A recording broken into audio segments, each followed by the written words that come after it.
നമസ്കാരം. Aroor vision news ചാനലിലേക്ക് സ്വാഗതം. തൃച്ചാറ്റുകുളം കുടപ്പുറം മസ്ജിദ് റഹ്മയിൽ നബിദിനം വിപുലമായി ആഘോഷിച്ചു. ജാതിമത ഭേദമന്യേ ഇത്തവണയും 1200 കുടുംബങ്ങൾക്ക് ഉച്ചഭക്ഷണം വിതരണം ചെയ്തുകൊണ്ടാണ് പ്രവാചകന്റെ ജന്മദിനം കൊണ്ടാടിയത്. പ്രദേശവാസികളുടെ സാഹോദര്യം ഊട്ടിയുറപ്പിക്കുന്ന ദിവസമായി മാറി നബിദിനാചരണം. പള്ളിയിൽ ഒരു നാട് മുഴുവൻ അണിചേരുന്ന കാഴ്ചയാണ് തൃച്ചാറ്റുകുളം കുടപ്പുറം മസ്ജിദ് റഹ്മയിൽ അനുഭവവേദ്യമായത്. സയ്യിദ് PMS തങ്ങൾ വടുതലയുടെ പ്രാരംഭ പ്രാർത്ഥനയോടെ പരിപാടികൾ ആരംഭിച്ചു.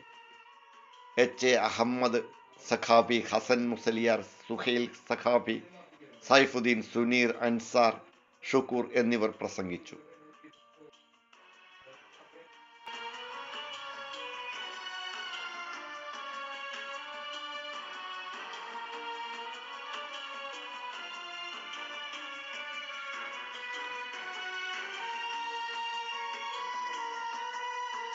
നബി മക്ക മണ്ണിൽ പിറന്ന രാവിൽ, സത്യമാതോ പ്രഭയങ്ങും ചൊരിഞ്ഞ രാവിൽ, ആഹാദാമന്റെ അനുഗ്രഹം ചൊരിഞ്ഞ രാവിൽ, ഈകപര ഗുരു നബി പിറന്ന രാവിൽ, ഈകപര ഗുരു നബി പിറന്ന രാവിൽ, നറുമണം ചൊരിയുന്ന പുതുപൂക്കൾ വിരിഞ്ഞും മിറസൂലിൽ പറവയ ചെരുതൂകി, ഇളങ്കാറ്റം ഓടിയെത്തി മുഖം കാണിച്ചു, കളം കളം പെയ്ത് പോറ്റി പറവയെല്ലാം.